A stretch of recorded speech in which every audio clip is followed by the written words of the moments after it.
My name's Lauren, and I was 24 when my world turned upside down. Picture this. I'm standing in my parents' living room, my sister's hand stinging my cheek because I wouldn't co-sign her lease. My mom and dad, faces like stone, scream, "You're dead to us." My suitcase waits by the door, packed before I even said no. I didn't cry or beg. I just walked out, heart pounding into the rain. What would you do if your family chose sides against you? I'm curious where you're watching from. If this hits home, please like and subscribe. I stood on the porch, rain soaking my sweater, my suitcase heavy in my hand. The door clicked shut behind me, and I could still hear Harper's voice, sharp and mocking, calling me selfish.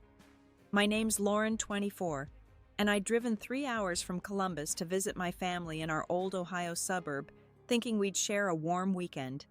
Instead, I was staring at the house I grew up in, locked out, my parents' words echoing in my skull. They wanted me to co-sign Harper's lease for some fancy apartment she couldn't afford. I said no, and now I was nothing to them. I dragged my suitcase down the driveway, my sneakers squelching in puddles. The street was quiet, just the hum of a distant lawnmower and the soft patter of rain. My chest felt tight, like I couldn't get enough air. I kept replaying the moment in the living room, trying to figure out where it went wrong. Harper, 28 and jobless, had always been the golden child. But this was different. She didn't just ask for help. She demanded it, her eyes flashing when I hesitated. I'd explained my own situation: student loans eating half my paycheck, my junior accountant job barely covering rent. "You're just stingy," she'd snapped, tossing her hair.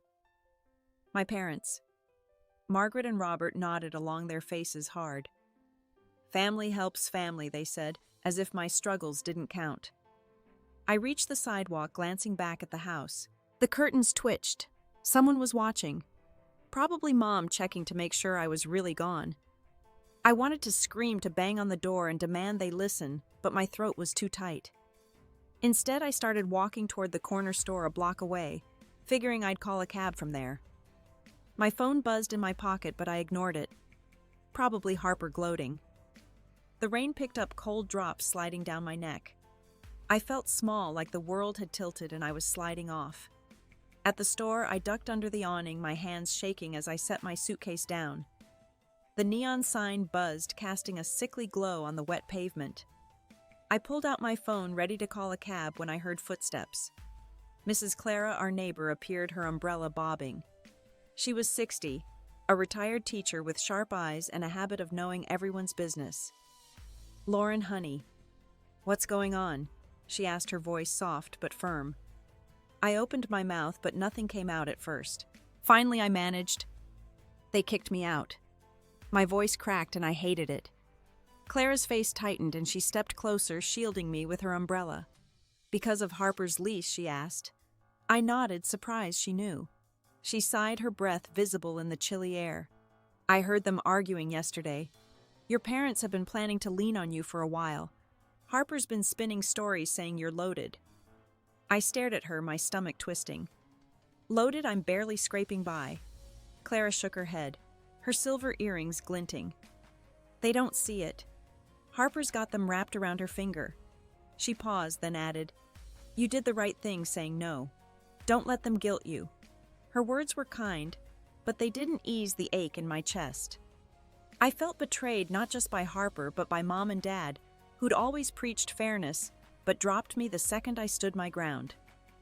I thanked Clara and dialed for a cab, my fingers clumsy on the screen. As I waited, I kept thinking about Harper's smirk, the way she'd leaned against the couch like she'd already won. And my parents, their voices so cold, like I was a stranger. I'd always been the responsible one, the one who got good grades, who worked summers to pay for college. Harper flitted from job to job, racking up credit card debt, and they bailed her out every time. But me, one no, and I was out. The cab pulled up its headlights, cutting through the rain. I grabbed my suitcase, but Clara touched my arm. "You're stronger than this, Lauren," she said. "Call me if you need anything." She pressed a scrap of paper with her number into my hand. I nodded, too overwhelmed to speak, and climbed into the cab. As we drove away, I looked back at the house one last time. The porch light was off like I'd never been there at all. In the cab, I leaned my head against the window, the glass cool against my cheek. The driver, an older guy with a raspy voice, asked where I was headed. Columbus. I said, my voice flat. It was a long drive and I didn't have a plan beyond getting back to my tiny apartment. My phone buzzed again, a text from Harper. Good luck on your own, sis. I deleted it, my hands trembling. I wanted to believe this was a misunderstanding, that they'd call tomorrow and apologize. But deep down, I knew better. They'd made their choice, and it wasn't me. The next morning, I woke up on my couch, my neck stiff from sleeping wrong. My apartment was cold, the radiator clanking uselessly. I was still Lauren, 24, but I felt like a stranger in my own life. My phone sat on the coffee table, screen dark. No calls, no texts, not even from Mom or Dad to check if I'd made it back to Columbus. I stared at it, willing it to light up with an apology, but it stayed silent. My stomach churned, not just from hunger, but from the weight of last night. I'd been kicked out for saying no to Harper's lease, and now the silence was louder than their screams. I forced myself to get up, my bare feet cold on the linoleum floor.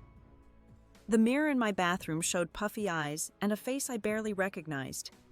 I splashed water on my cheeks, trying to wash away the hurt, but it clung like damp air. I needed coffee, something to ground me, so I shuffled to the kitchen. My hands trembled as I scooped grounds into the machine. While it brewed, I checked my bank account on my laptop. $200 left after the cab fare. My next paycheck wasn't for a week, and rent was due soon. Panic crept in, tightening my throat. I sat at my tiny kitchen table, sipping bitter coffee, when a knock startled me. It was Elise, my friend from college, holding a paper bag. She was 25 with tired eyes and a warm smile that always made me feel less alone. Heard you had a rough night, she said, stepping inside. I'd texted her from the cab just enough to say I was back, but not why. She set the bag down, revealing donuts and a thermos of tea. Talk to me, she said, sitting across from me. I told her everything, my voice low, like I was afraid the walls would judge me. Elise listened, her face shifting from shock to anger. Your parents just let Harper slap you, she asked, her voice sharp. I nodded, my fingers tracing the rim of my mug. And they packed your stuff before you even said no, she added, shaking her head. That's not family, Lauren. That's a setup. Her words hit hard, naming the betrayal I couldn't yet voice. I wanted to argue to defend them, but the truth was too heavy. Elise reached across the table, squeezing my hand. You're staying with me if you need to, she said. I thanked her but declined. Her place was already cramped with her toddler and her own struggles. I couldn't add to that. She stayed for an hour, distracting me with stories about her son's latest tantrum. But when she left, the quiet returned heavier than before. I opened my laptop again, hoping to lose myself in job emails. But a new message caught my eye. It was from Mrs. Clara, the neighbor who'd given me her number. Her email was short but kind, asking if I was okay and offering to meet for lunch. I hesitated, then replied, agreeing to meet at a diner near her house tomorrow. Something about her offer felt like a lifeline, a tiny thread to hold on to. I closed the laptop and looked around my apartment, the peeling paint and secondhand furniture suddenly feeling like a cage. I needed to move to do something, so I grabbed my coat and headed out. The Columbus streets were gray, the rain from last night leaving puddles that reflected the cloudy sky. I walked to a nearby park, my hands stuffed in my pockets. Kids laughed on swings, their parents chatting nearby, and I felt a pang of envy. My family used to be like that, or so I thought. I sat on a bench watching a squirrel dart across the grass and let my mind wander back to the fight. Not the slap or the shouting, but the moment before when Harper first asked for the cosign. She'd cornered me in the kitchen, her voice sweet at first, like we were kids sharing secrets. You're doing so well, Lauren, she'd said, leaning on the counter. This lease is no big deal for you. I'd laughed thinking she was joking, but her smile faded when I explained my budget. That's when she turned, her words sharp like knives. You've always been so perfect, haven't you? Too good to help me. I tried to stay calm to explain, but she didn't listen. And when Mom and Dad joined in, it was like they'd rehearsed it. Now, sitting in the park, I realized something worse. Harper hadn't just asked for a favor. She'd already told the landlord I'd co-sign. Clara mentioned it last night, but it hit me now like a punch. Harper had lied, banking on my guilt to trap me. And my parents backed her, their disappointment in me carved into every word. I pulled out my phone, scrolling to Harper's last text. "Good luck on your own, sis." My thumb hovered over the reply button, but I locked the screen instead. What could I say? She'd won, and I was the one out in the cold. I stood, my legs shaky, and started walking back. The park's laughter faded behind me, replaced by the hum of traffic. My apartment was only a few blocks away, but each step felt heavier, like I was carrying the weight of their rejection. When I got home, I found a voicemail from my boss, his tone clipped. "Lauren, we need to talk Monday. There's a video going around." My heart sank. I hadn't seen it yet, but I could guess. Someone had filmed last night, my humiliation now public. I sank onto the couch, staring at the ceiling, the walls closing in. If this was what family meant, I wasn't sure I wanted one anymore. I sat frozen on my couch, the voicemail from my boss looping in my head. His words, "There's a video going around," felt like a brick in my stomach.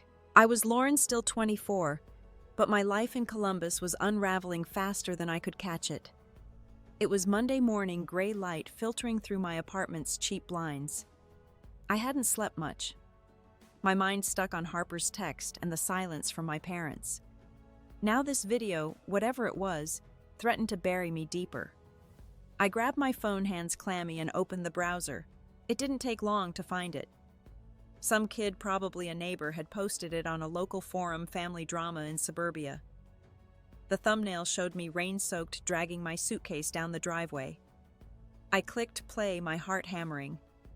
There I was, stumbling in the dark, Harper's slap echoing my parents' voices barking, "Get out!" The camera caught every second, even my mom slamming the door. Comments piled up below. What a mess, she must have done something bad. I felt sick, my face burning with shame. I forced myself to get ready for work, pulling on a wrinkled blouse and slacks. My accounting job was all I had left, and I couldn't afford to lose it. On the bus, I kept my head down, convinced everyone was staring like they'd all seen the video. At the office, my boss, Mr. Daniels, called me in before I could even sit. He was 50, balding with a permanent frown. "Lauren," he said, leaning back in his chair, "this video's causing a stir. Clients are asking questions. We can't have drama tied to the firm." I tried to explain, my voice shaky. It was a family fight. I didn't do anything wrong. But he cut me off, his eyes cold. "Perception matters. I'm putting you on unpaid leave until this blows over." Unpaid leave. I nodded, too stunned to argue, and left his office, my coworkers' whispers trailing me. Back at my desk, I grabbed my bag and bolted, the humiliation like a weight on my chest. Outside, the air was crisp, but I felt like I was suffocating. I walked aimlessly, ending up at a coffee shop a few blocks away. The barista, a guy with a nose ring, gave me a pitying look as I ordered a black coffee I could barely afford. I sat by the window, staring at the street, my mind racing. The video wasn't just a moment. It was my life now, following me like a shadow. I checked my phone, hoping for a message from Elise or Clara, but there was nothing. Just a new notification Harper had posted on social media, a selfie in her new apartment captioned, "Living my best life. No thanks to some people." I gripped my cup so hard it dented. Harper was flaunting her victory while I was jobless, broke, and humiliated. I wanted to call her to scream, but what was the point? She'd laugh just like she always did. Instead, I texted Elise, asking if I could stop by. She replied instantly, "Come over. Bring wine if you can." I almost smiled, but the ache in my chest wouldn't let me. Elise's apartment was a 20-minute bus ride away, cluttered with toys and smelling faintly of macaroni. Her son Noah was napping, so we sat on her sagging couch, splitting a cheap bottle of red. I told her about the video, the comments, and my boss's decision. She cursed under her breath, her eyes flashing. "Your sister's a piece of work," she said, pouring more wine. "And your parents, they're enabling her. You don't deserve this, Lauren." Her anger fueled mine, but it also made me feel exposed, like I was a wound everyone could see. I sip the wine, its sourness matching my mood. I keep thinking they'll call, I admitted, my voice low. Like maybe they'll realize they were wrong. Elise shook her head, her braids swaying. They made their choice. You gotta focus on you now. She was right, but it hurt to hear. I'd spent my life trying to be the good daughter, and now I was nothing to them. I left Elise's place around dusk, promising to call tomorrow. The bus ride home was quiet, the city lights blurring past. When I got to my apartment, I found a letter slid under my door, the handwriting unmistakably my mother's. My heart leapt, hoping for an apology, but as I tore it open, my hope crumbled. It was short, formal, like a business memo. Lauren, we've removed you from our will. Harper needs our support. You've made your choice. I sank to the floor, the paper crumpling in my fist, my chest heaving with a sob I couldn't hold back. They hadn't just kicked me out. They'd erased me. I sat on the floor of my apartment, my mother's letter crumpled in my hand, tears blurring the ink. I was still Lauren, 24, but I felt like a ghost, unwanted and unseen. The words in the letter burned in my mind. They'd cut me out of their will, chosen Harper over me, as if I'd never been their daughter. My chest ached, each breath sharp, like I was swallowing glass. The room was dark, the only light from a street lamp sneaking through the blinds, casting slanted shadows on the wall. I stood, my legs unsteady, and stumbled to the kitchen for water. The faucet dripped a steady rhythm that matched the pounding in my head. I gulped from a chipped mug, trying to steady myself, but my hands wouldn't stop shaking. I kept seeing Harper's selfie, her smug smile, her new apartment gleaming, while I sat here jobless with $200 to my name. She'd won, and I was drowning. My phone buzzed on the counter, snapping me out of my spiral. It was a text from an unknown number. Check your email. You need to see this. My stomach dropped. I opened my laptop, the screen's glow harsh in the dim room. The email was from Clara, our neighbor, with a link to a local news site. The headline hit me like a slap. Local woman defaults. On luxury lease leaves co-signer in debt. My heart raced as I clicked. The article named Harper, detailing how she'd skipped out on her apartment payments, leaving a trail of debt. But the next line stopped me cold. My name was listed as the co-signer. I read it again, my breath hitching. Harper had forged my signature. The article said the landlord was coming after me for thousands, my credit already tanking. I felt like the floor was falling away. She hadn't just lied to our parents. She'd dragged me into her mess, knowing it could ruin me. I slammed the laptop shut, my hands trembling so hard I knocked over the mug. Water spilled across the counter, pooling like my anger. I grabbed my phone and called Clara, my voice hoarse. She answered on the first ring. Lauren, I'm so sorry, she said, her tone heavy. I saw the article this morning and checked with a friend at the courthouse. It's real. Harper used your name. I could barely speak, my words tripping over each other. How could she do this? And my parents. They knew. Clara sighed. I don't know, honey. But I heard your mom talking to a neighbor yesterday, saying Harper's their priority now. Her words were a knife twisting deeper. My parents hadn't just disowned me. They were protecting Harper even after this.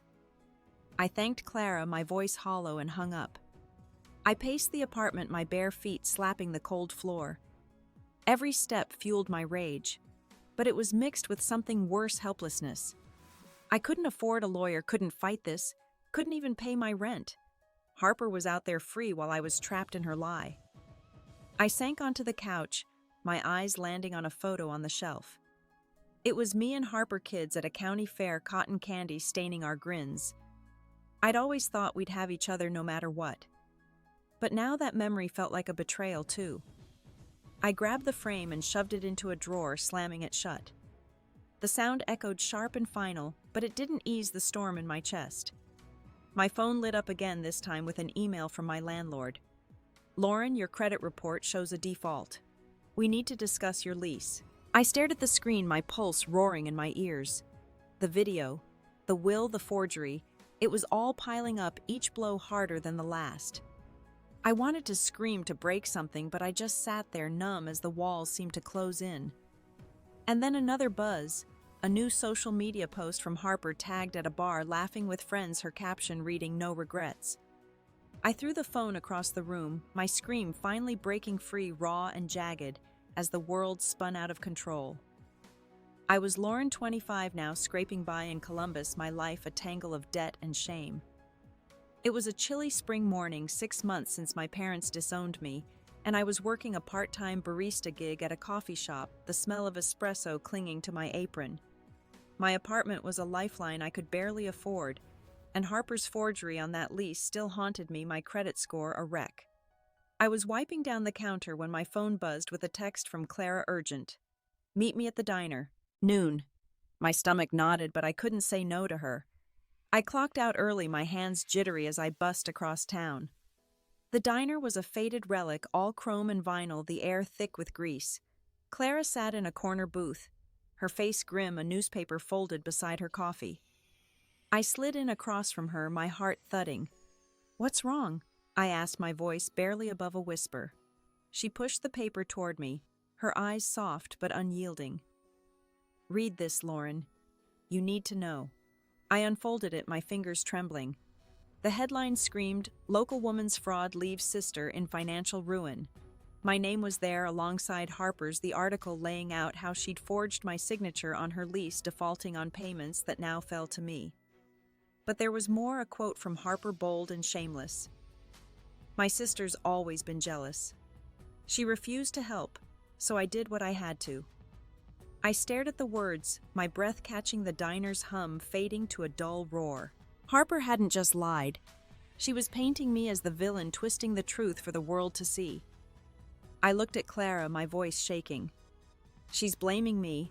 "After everything?" Clara nodded, her mouth tight. "She gave an interview to the paper. Said you're spiteful that you cut her off first." I felt like I'd been punched, the air sucked out of me. My sister, who'd slapped me, who'd gotten me kicked out, was now spinning a story that made me the monster.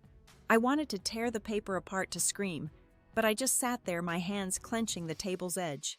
Clara reached over, her hand warm on mine. "You can't let this stand, honey. People are talking." I nodded, but my mind was racing, replaying every moment I'd tried to be the good sister. I'd covered for Harper when she flunked out of college, lent her money I didn't have, and now this. I left the diner, Clara's words echoing, "Fight back, Lauren." But how I was broke, jobless except for the coffee shop, and the landlord's emails about my credit were piling up. I walked to Harper's new job, a boutique downtown, my anger propelling me. The shop was all glass and soft lighting, racks of overpriced dresses gleaming. Harper was behind the counter, laughing with a customer, her hair perfect, like she hadn't a care in the world. I pushed through the door, the bell jangling, and her eyes met mine. Her smile vanished, replaced by a smirk. "What do you want, Lauren?" she asked, loud enough for the customer to turn. I stepped closer, my voice low but steady. "You forged my name. You lied to the paper." "Why?" she shrugged, tossing her hair. "You left me no choice. You're so high and mighty, refusing to help. I had to protect myself." Her words were venom, each one a fresh cut. I opened my mouth to argue, but the boutique's manager, Diane, a sharp-eyed woman in her 50s, appeared from the back. "What's going on?" she asked, her tone clipped. Harper jumped in, her voice sugary. "My sister's just causing trouble, Diane. She's jealous of my new place." I stared at her, my rage boiling over. "You're lying," I said louder than I meant. "You forged my signature and left me with your debt." The customer gasped, and Diane's eyes narrowed. She looked at Harper, then at me, and said, "Both of you outside. Now." On the sidewalk, Harper kept up her act, her voice rising. "You've always hated me, Lauren. You deserve this." I felt my control slip, my hands balling into fists. Diane stepped between us, her face hard. "Harper, if this is true, you're done here." Harper laughed, a sharp, cruel sound. "Go ahead, fire me. Lauren's the one who's screwed." She turned to me, her eyes glinting. "You think you can fix this? You're nothing." I stood there frozen as she walked away, her laughter echoing, the weight of her words crushing me. I stood on the sidewalk outside the boutique, my heart pounding, Harper's laughter still ringing in my ears. I was Lauren, 25, and the world felt like it was collapsing around me. Diane, the manager, looked at me, her eyes softening just a fraction. "Is what you said true?" she asked, her voice low but firm. I nodded, my throat too tight to speak. She sighed, glancing at the spot where Harper had disappeared, then back at me. "Stay here," she said, heading inside. I waited, my hands shoved in my pockets, the spring air cold against my flushed cheeks. A few customers lingered nearby, whispering their glances like needles. I wanted to run to hide, but my feet stayed rooted. Diane returned, her face grim. "Harper's gone for good," she said. "But that doesn't fix your problem." She handed me a business card for a lawyer she knew, someone who might help with the lease mess. I mumbled a thank you, my mind reeling, and started walking, no destination in mind, just needing to move. I ended up at a bus stop, the bench damp from morning dew. My phone buzzed, and I almost ignored it, expecting another cruel jab from Harper. Instead, it was an email from my landlord, the subject line, "Stark eviction notice." My stomach plummeted as I opened it. The forged lease had tanked my credit so badly, they were demanding I vacate my apartment in 30 days. I read the words over and over, each one a hammer to my chest. I had nowhere to go, no job to fall back on, and now no home. I shoved the phone in my pocket and boarded the next bus, heading to my parents' house in the suburbs. I hadn't planned it, but something in me needed answers, needed them to see what Harper had done. The ride was a blur, the suburbs rolling past in a haze of green lawns and tidy fences. When I reached their street, my legs felt like lead. The house looked the same, white siding and neatly trimmed hedges, but it wasn't home anymore. I knocked, my knuckles raw from clenching. My father answered, his face hardening the second he saw me. "What do you want, Lauren?" he asked, not inviting me in. I swallowed, my voice unsteady. "Harper forged my name on her lease. I'm losing everything. Did you know?"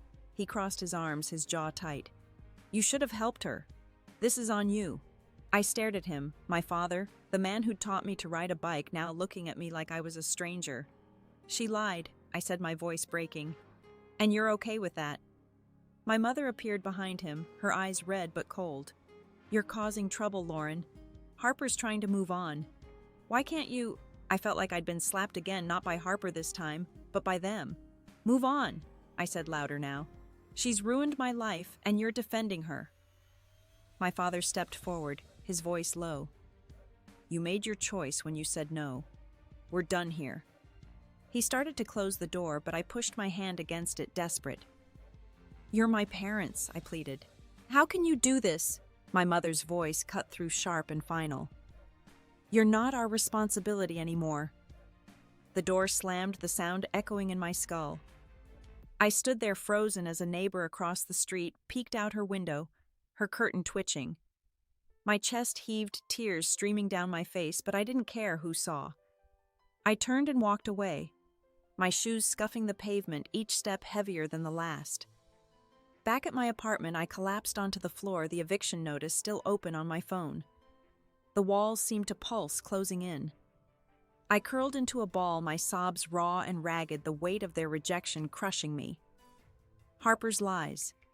My parents' betrayal, the public shame, it was too much. I felt like I was disappearing piece by piece with nothing left to hold on to. I was Lauren, still 25, curled on my apartment floor, the eviction notice glowing on my phone like a wound that wouldn't close. My parents' slammed door and Harper's lies had left me hollow. But something shifted that night in Columbus, a spark in the dark.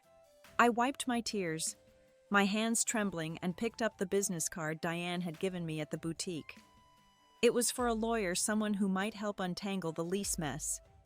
I set it on the coffee table, staring at it like it was a map to somewhere new. The next morning I woke with a headache, the weight of yesterday still pressing down. I was out of coffee, so I splashed cold water on my face and pulled on a sweater, determined to move. I called Diane, my voice raspy but steady. "Can we talk about that job you mentioned?" I asked. She didn't hesitate. "Come by this afternoon," she said, her tone warm but no nonsense. I hung up, my heart thudding with something like hope, fragile but real. The boutique was quieter than before, sunlight filtering through the glass, making the dresses shimmer. Diane was restocking scarves, her movements brisk. She looked up as I walked in, her eyes scanning me. "You look like you've been through it," she said not unkindly. I nodded, swallowing hard. "I have. But I'm here." She gestured to a stool by the counter, and I sat feeling exposed but ready. I told her about the forgery, the eviction, my parents' rejection, keeping my voice even though my hands twisted in my lap. Diane listened, her face unreadable, until I finished. "You're tougher than you look," she said, folding her arms. "I need someone reliable here, full-time." "You in?" I blinked, caught off guard. The pay was better than the coffee shop, enough to maybe keep my apartment if I budgeted tightly. "Yes," I said the word, feeling like a step forward. She nodded, handing me a stack of paperwork. "Start tomorrow. Don't let me down." I left the boutique, the spring air sharp against my skin, Diane's card still in my pocket. I headed to a community college nearby, a squat brick building I'd passed 100 times but never entered. Clara's voice echoed in my mind. "Start small, but don't stop." I walked into the admissions office, my sneakers squeaking on the tile. The counselor, a woman with a kind smile, handed me a course catalog. I flipped through it, landing on business management. It felt like a long shot, but I signed up for night classes, my hands steady as I filled out the forms. Back at my apartment, I sat at my kitchen table, the lawyer's card in front of me. I dialed the number, my pulse quickening. A man answered, his voice calm. "Gregory Hale, attorney." "How can I help?" I explained the lease, Harper's forgery, my voice catching only once. He listened, asking sharp questions, then said, "This is fraud. It's not simple, but we can fight it. I'll need documents." I agreed to meet him, a flicker of resolve growing inside me. That evening, I opened my laptop, my fingers hovering over the keys. I'd always liked writing, jotting thoughts in notebooks I never shared. Now I started a blog, calling it Breaking Free. I wrote about family betrayal, not naming Harper, but pouring out the pain of being discarded. My first post was raw, about standing up for yourself when no one else will. I hit publish, my heart racing, not expecting anyone to read it. But I felt lighter, like I'd reclaimed a piece of myself. I leaned back, staring at the screen, the blog's plain template glowing in the dark. Diane's job, the classes, the lawyer, the blog, they were small steps, but they were mine. For the first time in months, I wasn't just surviving. I was choosing. My apartment felt less like a cage, more like a starting point. I didn't know what came next, but I was ready to find out, one stubborn move at a time. My first day at the boutique was a blur of folding sweaters and ringing up customers, but I felt alive, like I was building something. I was Lauren, 26 now, and Columbus was starting to feel like a place I could reshape. Diane's sharp nod at the end of my shift was enough to keep me going.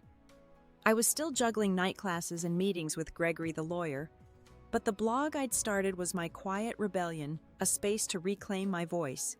I'd check it obsessively, stunned when a handful of strangers left comments saying my words hit home. One evening after a long shift, I sat in my apartment, the radiator hissing softly. My laptop glowed with a new blog post I was drafting, this one about the moment you realize family isn't always blood. I wrote about the sting of being erased, but also the freedom in choosing your own path.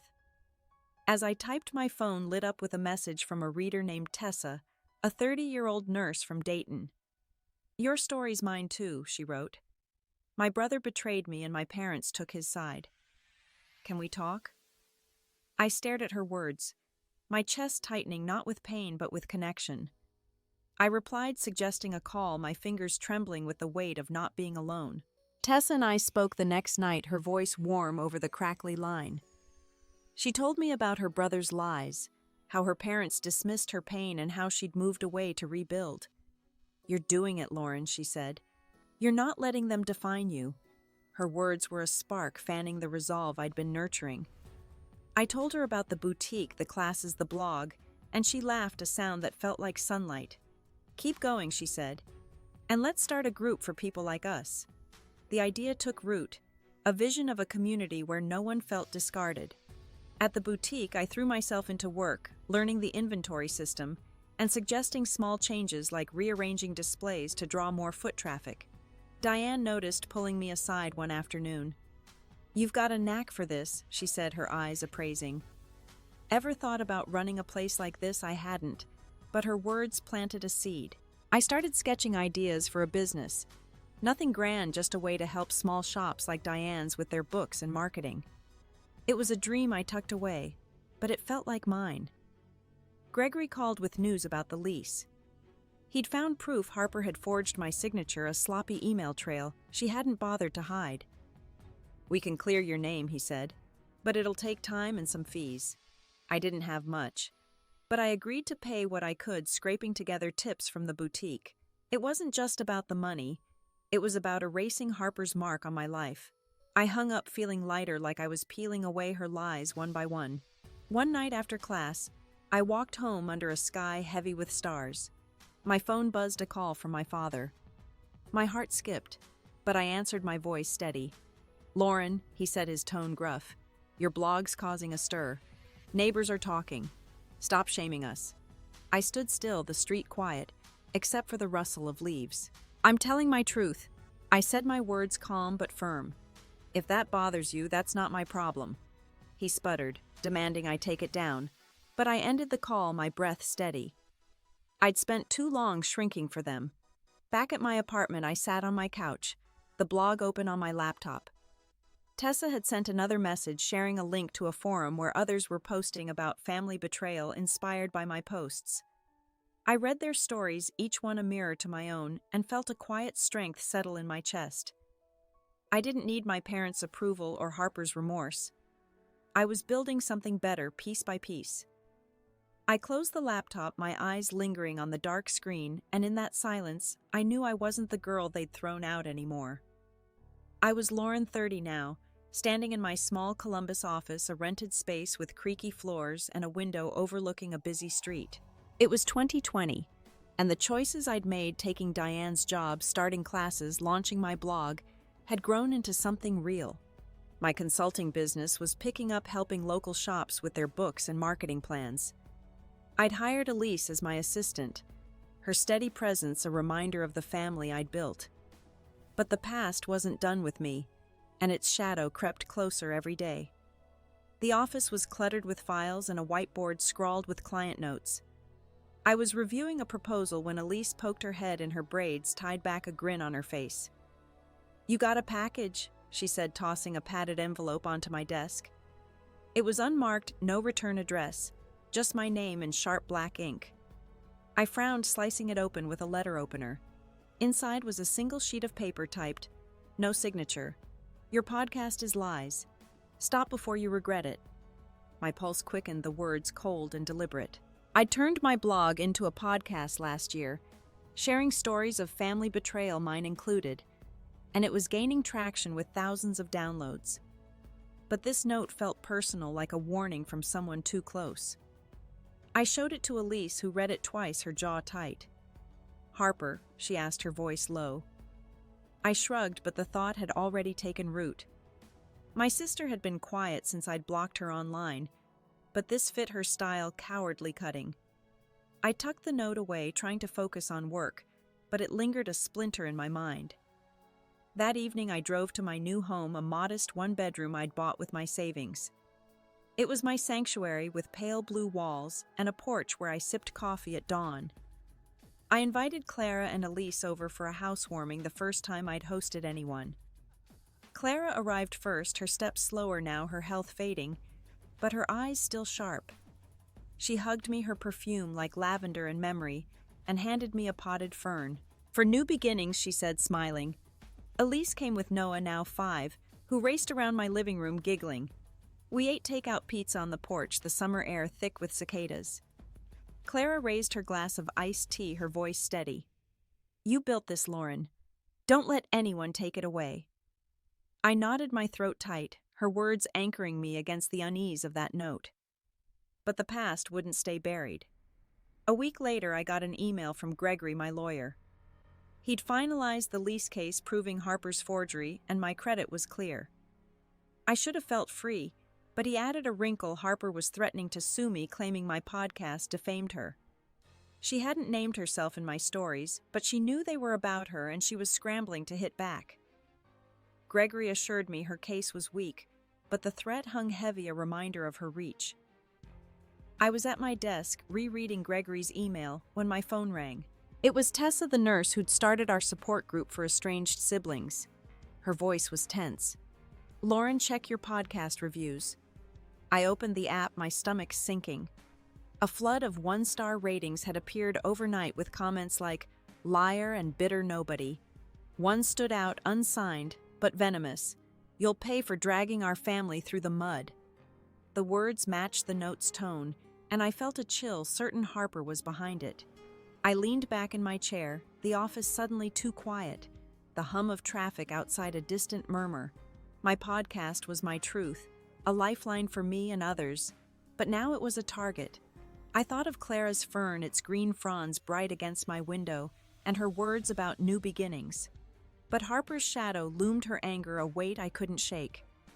I closed my laptop, my hands cold, the air thick with the silence of a fight I hadn't chosen.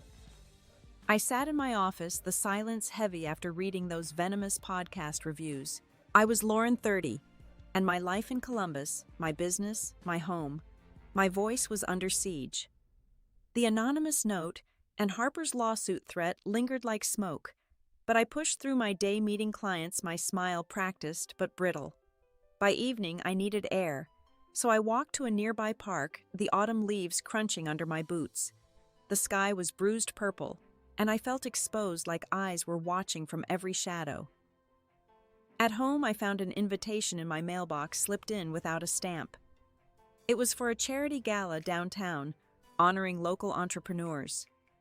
My name was listed, my consulting work recognized for helping small businesses. I stared at the card, its gold lettering catching the lamplight, a flicker of pride battling my unease. Tessa called, her voice bright. "You're going right? This is huge." I agreed, but my stomach twisted, sensing the past wouldn't let me celebrate in peace. The gala was in a sleek hotel ballroom, all chandeliers and clinking glasses. I wore a navy dress, simple but sharp, my hair pulled back. I was mingling, shaking hands when I saw them, my parents standing by a dessert table, their faces stiff with recognition. They hadn't been invited. They'd come to see me, or maybe to confront me.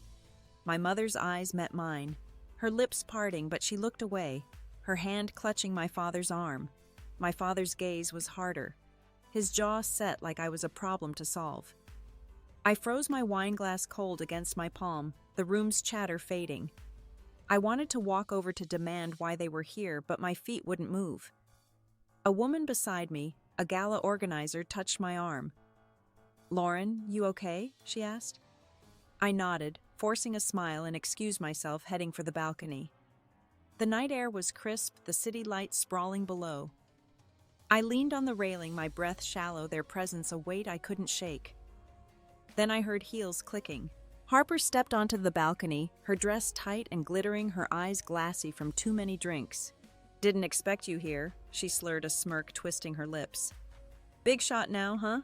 I straightened, my voice low. "What do you want, Harper?" She laughed, swaying slightly. "You think you're better than us? Your podcast? Your fancy job? It's all a lie. You're still nothing." Her words were sharp, meant to cut, but they landed differently now, like stones sinking in water. Before I could respond, she lunged, knocking my glass to the floor. It shattered, the sound slicing through the night. Heads turned from inside, and security appeared, 2 men in suits. "Ma'am, you need to leave," one said, gripping Harper's arm. She shrieked, pulling free, her voice rising. "She's the liar.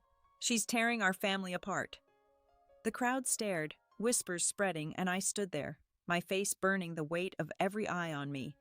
Security escorted Harper out, her shouts echoing down the hall. My parents were still inside, watching, their faces unreadable. I waited for them to come to me, to say something, anything, but they turned and walked away, their backs a silent judgment. The gala continued, music swelling, but I felt like I was underwater, the world distant and muffled. I'd built so much, but their rejection still cut a quiet wound that bled in the dark. I was Lauren, 34 now, sitting on a wooden bench in a Columbus park, the late summer breeze carrying the scent of cut grass. It was 2024, and the chaos of the gala Harper's outburst, my parents' silent exit felt like a storm that had passed, leaving me quieter, steadier. My life was full, my consulting business thriving, my podcast reaching thousands, but I'd learned to carve out moments like this to breathe, to feel the weight of who I'd become. The park was alive with joggers and kids chasing kites, their laughter a soft hum in the background. I leaned back, my hands resting on the bench worn smooth by years of strangers. I'd come here after visiting Clara's grave, a small plot under an oak tree, where I'd left a bouquet of daisies. She'd passed last winter, her heart giving out, but her words still lived in me. "You're stronger than this." I'd stood by her headstone, whispering thanks for her belief in me, for seeing me when my own family didn't. The grief was there, but it was gentle now, like a river smoothed by time. Back in the park, I pulled a small notebook from my bag, its pages filled with sketches and thoughts. I'd started painting recently, not for anyone else but for myself, bold strokes of color that captured moments of resilience. My latest piece, drying in my home studio, was a canvas of blues and golds, a woman standing tall against a breaking wave.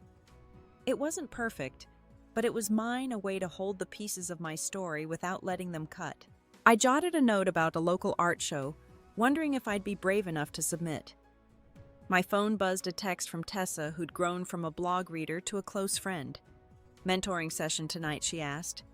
Our support group for estranged siblings had expanded, and I'd started guiding younger women, sharing what I'd learned about setting boundaries and finding worth. I replied, confirming, a warmth spreading in my chest. Helping them felt like healing parts of the girl I'd been, the one kicked out for saying no. I stood stretching and walked to a nearby pond, its surface rippling with the breeze. Ducks glided across serene, and I envied their ease. A letter from my parents had arrived last week, their handwriting shaky, asking for a meeting for forgiveness. I'd read it under the glow of my kitchen light, my coffee gone cold. Their words were earnest, admitting they'd been wrong, but I didn't reply. Not yet. I needed time, not to punish them, but to protect the peace I'd built.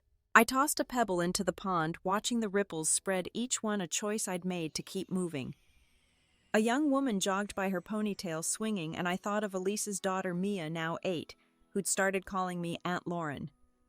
Last weekend she'd drawn me a picture, a stick figure me with a superhero cape grinning under a bright sun. I'd taped it to my fridge, a reminder of the family I'd chosen. I smiled, the memory soft, and tucked my notebook away. The park was emptying as the sun dipped low, casting long shadows across the grass. I felt rooted not to the past, but to this moment, this quiet strength I hadn't known I could claim. I left the park, my steps slow, the evening air cool against my skin. I was Lauren, 35, and Columbus had become my anchor, a city where I'd rebuilt myself from the ashes of betrayal. My business was growing, my consulting work taking me across borders, and I'd bought a beach house last month, a quiet retreat by Lake Erie. I was driving there now, the highway stretching dark and open, my headlights cutting through the night. The radio played low, a soft jazz tune, and I felt a stillness settle in, like the world was holding its breath.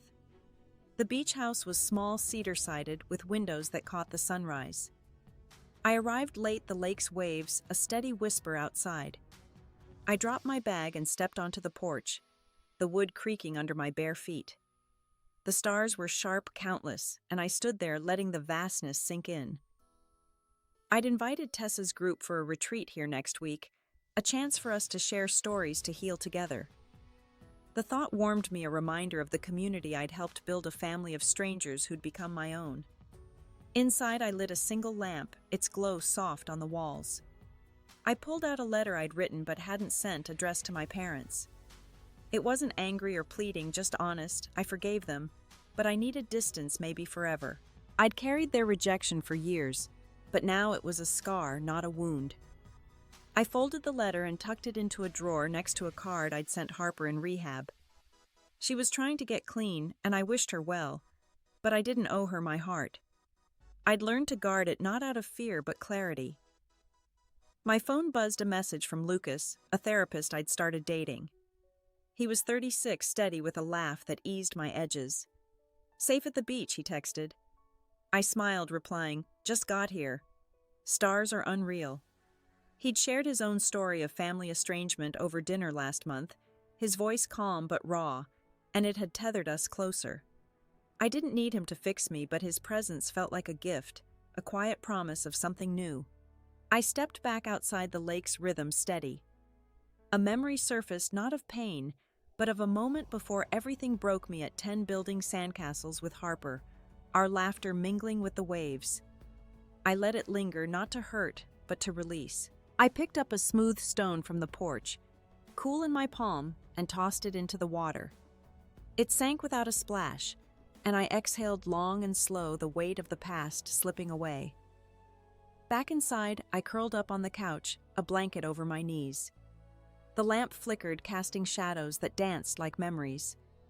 I thought of Mia Elise's daughter who'd hugged me last week, her small arms fierce. I thought of Tessa planning our retreat, her voice full of fire. I thought of Lucas waiting for me back in Columbus. They were my people, my home.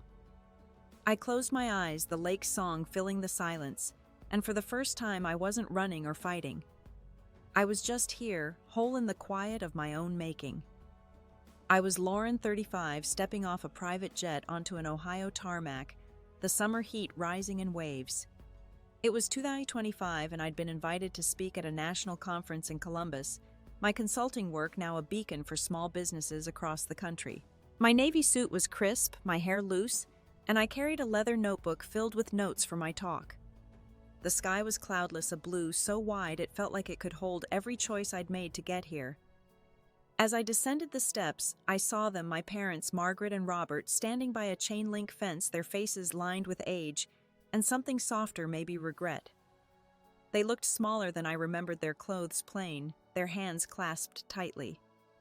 My mother's eyes were wet, my father's jaw tight, but they didn't approach, just watched like they were seeing a stranger who'd once been theirs. I paused, my heart steady, and gave them a small nod. Not out of warmth, but acknowledgement. I'd come too far to let their presence unravel me. I walked past my heels clicking and headed to the conference center, a sleek building buzzing with attendees. Inside, I was ushered to a green room where I sat alone, flipping through my notebook. My speech was about resilience, about building a life after loss, drawn from the years since they'd kicked me out for refusing Harper's lease. I'd turned my pain into purpose, my podcast and group with Tessa now a lifeline for thousands. But this moment, seeing them again, stirred something quiet, a ripple in the calm I'd built. I thought of the mornings I now spent jogging by the lake near my beach house, my breath sinking with the waves, each step a reminder of my strength. I thought of the dinners with Lucas, his hand brushing mine as we talked about small things, books, dreams, the way light hits water. I thought of Mia Elise's daughter who'd sat with me last week, practicing her spelling, her giggles filling my home. These were my anchors, not grand, but real, stitched into the fabric of my days. A staffer knocked, signaling it was time. I stood smoothing my suit and walked to the stage, the crowd's murmur swelling. The lights were bright, but I felt grounded, my voice clear as I began.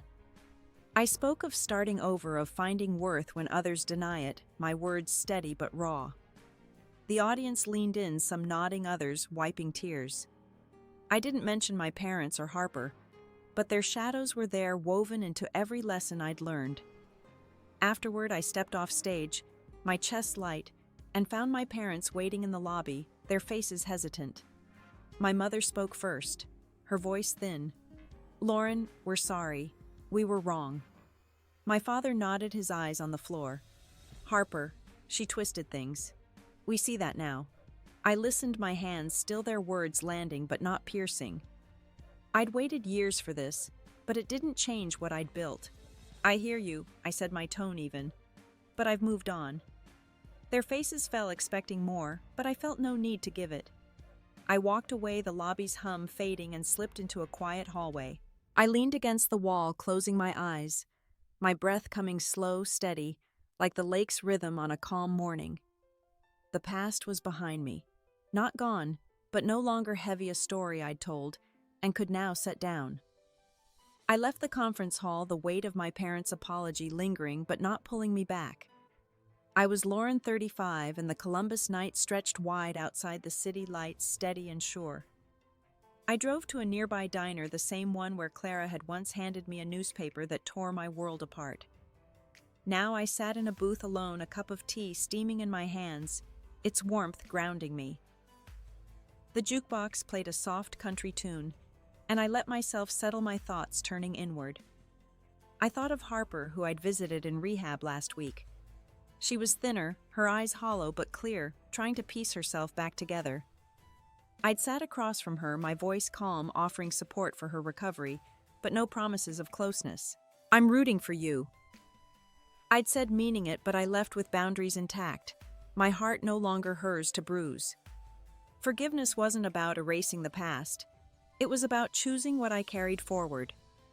My life now was full of small rituals that tethered me.